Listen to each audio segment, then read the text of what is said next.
अस्सलाम वालेकुम student, how are you fine. बहुत ही इम्पोर्टेंट टॉपिक आप लोगों के लिए लाया हूँ कि what is multicollinearity in regression model. अच्छा, हमारे जो प्रीवियस लेक्चर रिग्रेशन के मॉडल पर चले उसमें 3 सीरीज़ आप लोगों ने देख लिए। उम्मीद करता हूँ कि आप लोगों ने सही सुने होंगे। अच्छा, मल्टी कोलिनरिटी किसे कहते हैं, व्हाट इज़ मल्टी कोलिनरिटी। अच्छा, सबसे पहले तो यू मस्ट रिमेंबर दिस के मल्टी कोलिनरिटी एग्जिस्ट करती है मल्टीपल रिग्रेशन में। तो मल्टी कोलिनरिटी किसे कहते हैं, मल्टी कोलिनरिटी तब आती है जब रिग्रेशन मॉडल में डिपेंडेंट और इंडिपेंडेंट वेरिएबल की जब आप डिपेंडेंसी मालूम करते हो और इंडिपेंडेंट वेरिएबल के दरमियान कोरिलेशन जो है वो स्ट्रांग हो, तो तब मल्टी कोलिनरिटी अकर होती है। आपको स्क्रीन पर नजर आ रहा है कि multicollinearity occur when 2 or more independent variable in a regression model are highly correlated. This makes it difficult to determine the individual effect of each variable on dependent variable. तो आते हैं, slide को हम इस तरह continue रखेंगे, लेकिन आते हैं SPSS की तरफ के पहले हम चेक कर ले कि किस तरह मल्टी कोलिनरिटी जो है वो एग्जिस्ट करती है और किस तरह इसको हम रन करते हैं। तो फॉर एग्जांपल मैंने एक SPSS फाइल खोला है और यहाँ पर मैंने एक फ़र्ज़ जी जो है एक रिग्रेशन मॉडल, एक मल्टीपल रिग्रेशन मॉडल अप्लाई किया है जिसमें मेरा डिपेंडेंट वेरिएबल जो है वो कॉर्पोरेट पोजीशन है कि एक बंदे की कॉर्पोरेट पोजीशन क्या है। तो उसको मैंने एज्यूम किया है कि कॉर्पोरेट पोजीशन जो है वो डिपेंड करता है किस चीज़ पर, एज पर, एक्सपीरियंस पर और एजुकेशन पर। सही है, तो इसको मैंने जो है क्या किया है, कॉर्पोरेट पोजीशन पर फिक्स किया है। तो सबसे पहले हम देखते हैं कि जो हमारे इंडिपेंडेंट वेरिएबल जो एज है, एक्सपीरियंस है और एजुकेशन है, हम इसके दरमियान पहले कोरिलेशन को चेक करते हैं। सही है, कोरिलेशन चेक करते हैं कि आया किसी 2 कोरिलेशन के दरमियान 2 वेरिएबल के दरमियान कोरिलेशन तो हाई नहीं है। अच्छा, स्टैंडर्ड वैल्यू इसके लिए जो है 0.7 हम रखते हैं, लेकिन कुछ जो स्कॉलर है वो इसको ज़्यादा सेंसिटिव रखने के लिए उसको 0.64 पर रखते हैं। तो हम क्या करते हैं कि हम अपने लिए जो स्ट्रॉन्ग वैल्यू कोरिलेशन की रख रहे हैं वो 70 रख रहे हैं। तो आते हैं एनालिसिस की तरफ। एनालिसिस में कोरिलेट और बाय वेरिएट जो है ये इस पर आप क्लिक कर ले। मैं क्या करना चाहता हूँ, मैं इंडिपेंडेंट वेरिएबल के दरमियान कोरिलेशन चेक करना चाहता हूँ। तो जो डिपेंडेंट वेरिएबल है इसको मैं वापस निकाल लेता हूँ और बस डायरेक्ट मैं इसको टेस्ट कर लेता हूँ। बाकी और चीज़ें मैं नहीं करता, सिर्फ कोरिलेशन चेक कर रहा हूँ। सही, तो आप देख एज, एक्सपीरियंस और एज के दरमियान ये कोरिलेशन 0.75 है, जबकि एजुकेशन और एज के दरमियान ये कोरिलेशन वीक है, 0.28 है। अच्छा, एज और एक्सपीरियंस तो मैंने देख लिया। अभी एक्सपीरियंस और एजुकेशन के दरमियान मतलब क्या हुआ कि आपके एजुकेशन और एज में जो कोरिलेशन है वो 0.75 है। यहाँ पर तो हमने एक एज्यूम किया 2 वेरिएबल लिए, यहाँ आपके पास वेरिएबल ज़्यादा हो सकते हैं। तो यहाँ पर चूँकि ये वैल्यू 0.75 से ज़्यादा है तो हम क्या करेंगे, हम मतलब हमें पता चल गया कि इसमें मल्टी कोलिनरिटी एग्जिस्ट करेगी क्योंकि कोरिलेशन की वैल्यू जो है वो स्ट्रांग आ रही है। अच्छा, मल्टी कोलिनरिटी चेक करने के लिए मैं फ़िलहाल इस पर एक रिग्रेशन जल्दी से चला लेता हूँ कि रिग्रेशन आप किस तरह चलाओगे। रिग्रेशन में आओगे और लीनियर रिग्रेशन इस पर चलाएंगे।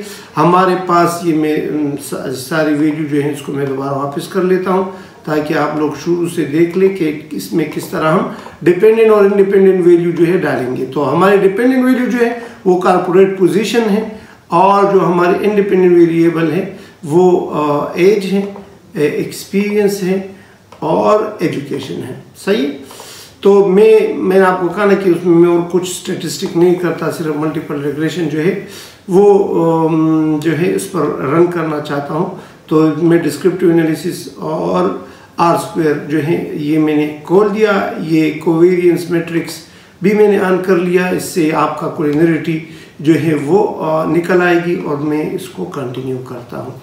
सही। तो देख एक तो कोरिलेट एक डिस्क्रिप्टिव एनालिसिस इसकी आ गई, क्योंकि अभी हमारा टॉपिक ये नहीं है डिस्क्रिप्टिव एनालिसिस के लिए आप लेक्चर नंबर 1 देख लें।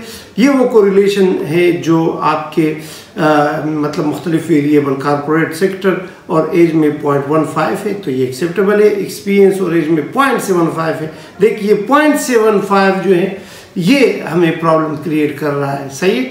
तो हम अगर ज़्यादा वेरिएबल है तो इसको आप निकाल लो और दूसरा वेरिएबल डाल दो। ये उसकी समरी है और मॉडल समरी और इनोवा, ये इस पर मैंने लेक्चर नंबर 2 लिया है, सही। तो आते हैं स्टेप्स की तरफ कि इस मल्टीकोलिनियरिटी के कंसेप्ट को और समझते हैं और फिर एन टेबल पर दोबारा आएंगे। ये जो मल्टीकोलिनियरिटी की जो डायग्नोज आपको नज़र आ रहे हैं ये जो है इसकी समरी है, सही है, डायमेंशन की। तो इसको आपकी समझ तब आएगी जब आप इस लेक्चर को समझेंगे, सही है। तो आते हैं अपने उसी टॉपिक की तरफ कि मल्टीकोलिनियरिटी होती क्या है। तो मल्टीकोलिनियरिटी तब अकर होती है जब मल्टीपल रिग्रेशन में इंडिपेंडेंट वेरिएबल के दरमियान कोरिलेशन जो है वो क्या हो, स्ट्रांग हो। फॉर एग्जांपल यहाँ पर आपको एक रिग्रेशन मॉडल नजर आ रहा है कि y is equal to beta not x1 x2 x3 यानी 3 इंडिपेंडेंट वेरिएबल है। मल्टीकोलिनियरिटी जब मतलब ये कोरिलेशन जब इंडिपेंडेंट वेरिएबल के दरमियान हाई होता है तो उसके नुकसानात क्या है, कॉन्सिक्वेंसेज ऑफ मल्टीकोलिनियरिटी क्या है। अच्छा, इससे नंबर 1 ये होता है कि इन्फ्लेटेड स्टैंडर्ड एरर जो है ये बहुत ज़्यादा हो जाता है, क्योंकि आप स्टैंडर्ड एरर का फार्मूला देख ले तो उसमें जो डिनोमिनेटर की वैल्यू है वो इस मल्टीपल वेरिएबल में कोलिनियरिटी जब ज़्यादा होती है तो उसका डिनोमिनेटर जो है वो 0 की तरफ करीब होता है, तो ये इन्फिनिटी की तरफ जाता है। तो ये आपके स्टैंडर्ड एरर को क्या करता है, इन्फ्लेट करता है। अनरिलायबल कोएफिशिएंट एस्टिमेशन, अच्छा मैं आप लोगों को प्रैक्टिकल दिखाऊंगा कि अगर मैं अलग अलग इसके कोरिलेशन जो इसके रिग्रेशन चेक कर लूँ तो उसकी कोएफिशिएंट कुछ और होगा, और जब मल्टीपल रिग्रेशन जो है चलाऊं तो उसका कोरिलेशन कुछ और होगा जब आपका कोरिलेशन हाई होगा। तो कोएफिशिएंट जो है मे बी स्विच साइन और बिकम इनसिग्निफिकेंट। अगर आप अलग अलग कोरिलेशन रिग्रेशन मालूम करेंगे तो क्या होगा कि आपके ये जो पैरामीटर है यानी बीटा तो वो पॉजिटिव हो सकते हैं, लेकिन मल्टीपल रिग्रेशन जब आप चलाओगे और उसमें कोलिनियरिटी हाई होगी तो ये इसके साइन को भी चेंज कर सकता है। ये सबसे बड़ा नुकसान है। पहला नुकसान आप लोगों ने क्या कि इसका स्टैंडर्ड एरर हाई होगा, दूसरा कि आपके बीटा के रिजल्ट को ये क्या करेगा, ये चेंज करेगा। Difficult in determining variable importance, और यहाँ पर आपकी जो प्रिडिक्टर वाई है उसकी आइडेंटिफिकेशन जो एक्चुअल प्रिडिक्शन है वो गलत हो जाती है एंड रिड्यूस मॉडल प्रिडिक्टिबिलिटी, और ये सारे मॉडल की प्रिडिक्टिबिलिटी को ख़राब कर लेता है। तो ये 4 इसके नुकसानात हैं, ये आप लोगों ने सीखने हैं। अच्छा, मल्टीकोलिनियरिटी को किस तरह हम टेस्ट करते हैं। मल्टीकोलिनियरिटी के लिए स्टिक यार्ड इस्तेमाल होते हैं। एक है R-square, high R-square for auxiliary regression suggests a predictor is highly correlated with other predictor। यानी R-square जो है वो कितना होना चाहिए, इसकी वैल्यू कितनी होगी वो मैं आपको आगे टेबल से बताऊंगा। टॉलरेंस जो है यानी low tolerance value signal multicollinearity, tolerance की वैल्यू जो है वो जितनी लो होगी वो हाई मल्टीकोलिनियरिटी को शायद शो करेगी। आजा, high VIF value reflect high correlation. अच्छा, ये उसका ऑर्डर है टॉलरेंस का VIF। अच्छा, किस तरह मालूम करते हैं, आप लोग स्क्रीन पर देख ले, ये कर्सर आपको नजर आ रहा है कि R-square जो है ये इक्वल होता है 1 minus unexplained variation divided by total variance. ये आप लोगों ने जो लेक्चर नंबर 3 है उसमें ये देख ले कि किस तरह R-square कैलकुलेट होता है। Indicate that the proportion of variance in predictor explain by other predictor, सही। और ये सजेस्ट करता है कि आपका R-square जो है मतलब ये जितना 1 के नज़दीक होगा, जितने 1 के करीब होगा उसमें ज़्यादा मल्टीकोलिनियरिटी होगी। R-square जितना 1 के करीब होगा उसमें मल्टीकोलिनियरिटी एग्जिस्ट करेगी। टॉलरेंस टेस्ट जो है ये 10% से 0.10 यानी 10 नंबर से ये कम होना चाहिए, जबकि VIF जो है ये हाइयर होना चाहिए 10 से, यानी वो 0.1 है और ये 10 है। अच्छा, किस तरह, एक मैं आपको एक टेबल शो करता हूँ कि जब आपका R-square 0 होगा तो आपका VIF की वैल्यू वो कितनी होगी, वो 1 होगी, और टॉलरेंस जो है वो कितना होगा, वो भी 1 होगा। सही है। आपका जो VIF है वो इक्वल होता है 1 माइनस आर स्क्वायर के, जबकि टॉलरेंस इक्वल होता है 1 माइनस आर स्क्वायर के, जबकि VIF इक्वल होता है 1 divided by 1 minus R square के। सही है। तो देख स्क्रीन पर ये जो आपको VIF के पहले 10 वैल्यू नजर आ रहे हैं, 1 2 3 5 10 तक जो है मतलब हमने ये स्टैंडर्ड सी का एक थ्रेशोल्ड पढ़ा कि VIF की वैल्यू जो है तब मल्टीकोलिनिटी नहीं होगी जब VIF की वैल्यू 10 से कम होगी। तो VIF की वैल्यू जब 1 होगी तो टॉलरेंस 1 होगा और आर स्क्वायर 0 होगा। जब VIF यानी या अगर आर स्क्वायर 0.50 है तो टॉलरेंस जो है वो भी 0.5 होगा और VIF जो है वो 2 होगा। इसी तरह अगर हम आर स्क्वायर की वैल्यू 0.67 कुछ जो है कुछ स्कॉलर इसको कहते हैं कि आपका आर स्क्वायर जो है वो 0.67 से कम आना चाहिए। तो 0.67 से कम होगा तो उसमें मल्टीकोलिनिटी एग्जिस्ट नहीं करेगी, और अगर मल्टीकोलिनिटी 0.67 से ज़्यादा होगी तो उसमें मल्टीकोलिनिटी एग्जिस्ट करेगी। तो जब आर स्क्वायर 0.67 होगा तो आपका टॉलरेंस जो है वो 0.33 आएगा, और जबकि VIF की वैल्यू 3 आएगी।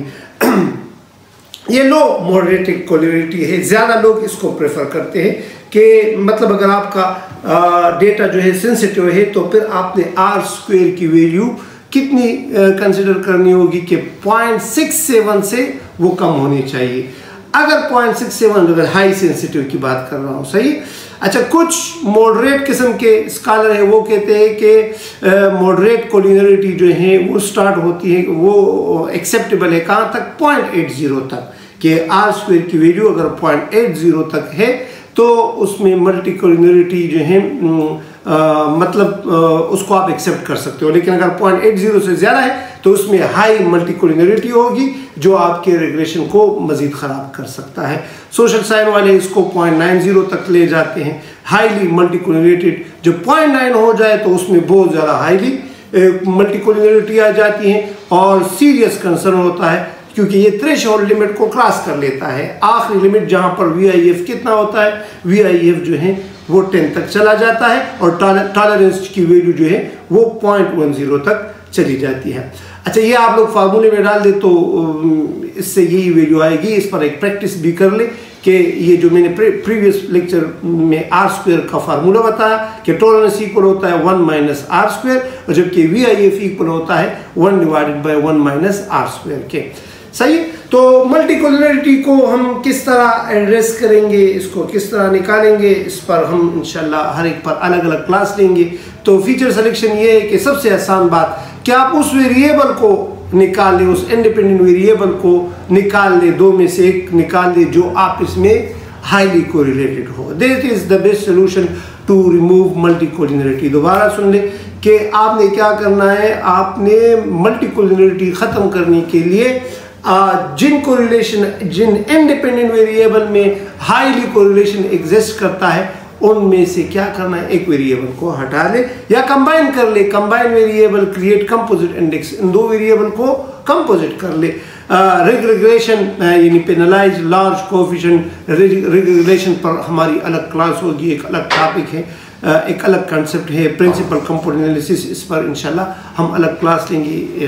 और रिज रिग्रेशन और प्रिंसिपल कंपोनेंट एनालिसिस के लिए आप लोग हमारे इन वीडियो से जुड़े रहेगा, हम इसको इंशाल्लाह पढ़ेंगे। लेकिन थोड़ा सा इस पर प्रैक्टिस कर लेते हैं जो हमने रिग्रेशन एनालिसिस में आउटपुट निकाले थे, और हम देखते हैं कि फॉर एग्जांपल इन वेरिएबल में कौन से वेरिएबल के दरमियान हाईली कोरिलेशन था। तो वो था आपके किधर गया, मैं टेबल निकाल लूँ, ये टेबल के आपके एक्सपीरियंस और एज में ये बहुत ज़्यादा मतलब इसकी वैल्यू जो है ये 0.75 से मॉडरेट किस्म का है, लेकिन फिर भी मल्टीकोलिनिटी हाँ एक बात ये है कि 0.90 से कम है तो हम इसको एक्सेप्ट कर सकते हैं। लेकिन अगर आप इसको हाईली मतलब वो बिल्कुल मल्टीकोलिनिटी निकाल ले तो आप इस वेरिएबल को रिमूव कर ले, या इस तरह कर ले कि एज और एक्सपीरियंस के वेरिएबल को क्या कर ले, अलग कर ले। अच्छा, एक और इसका सलूशन ये है कि आप इस पर ऑक्सिलरी रिग्रेशन जो है वो चला लें। ऑक्सिलरी रिग्रेशन किसे कहते हैं? जब आप इंडिपेंडेंट वेरिएबल का आप इसमें जो है वो रिग्रेशन चेक कर लें। तो फॉर एग्जांपल मैं चेक करता हूँ एक्सपीरियंस और एज के दरमियान। मैं अगर एक्सपीरियंस को डिपेंडेंट बना दूँ और एज को इंडिपेंडेंट बना दूँ और इस पर मैं रिग्रेशन चेक कर लूँ, तो यानी इसको मैं वापस निकाल लूँ और इसको भी वापस निकाल लूँ, सही है। यानी ये एक प्रैक्टिस मैं आपको कर रहा हूँ जिसको कहते हैं ऑक्सिलरी रिलेशन में एक्सपीरियंस जो है वो डिपेंडेंट में डाल दिया, एज को मैंने इंडिपेंडेंट में डाल दिया और इसका मैं सिर्फ रिग्रेशन चेक कर लूँ, सही। तो देख आपको नज़र आएगा कि एनओ एनालिसिस की ये हाईली सिग्निफिकेंट है, सही। रिग्रेशन जो है वो क्या है? हाईली सिग्निफिकेंस है और इसकी कोलिनरिटी जो है किसकी? एज की, और ये मतलब बहुत ही सिग्निफिकेंट आई, 0.0005 में आई। इसका VIF जो है वो भी 1 आया, टॉलरेंस जो है ये भी 1 है। किसका? एज और एक्सपीरियंस का।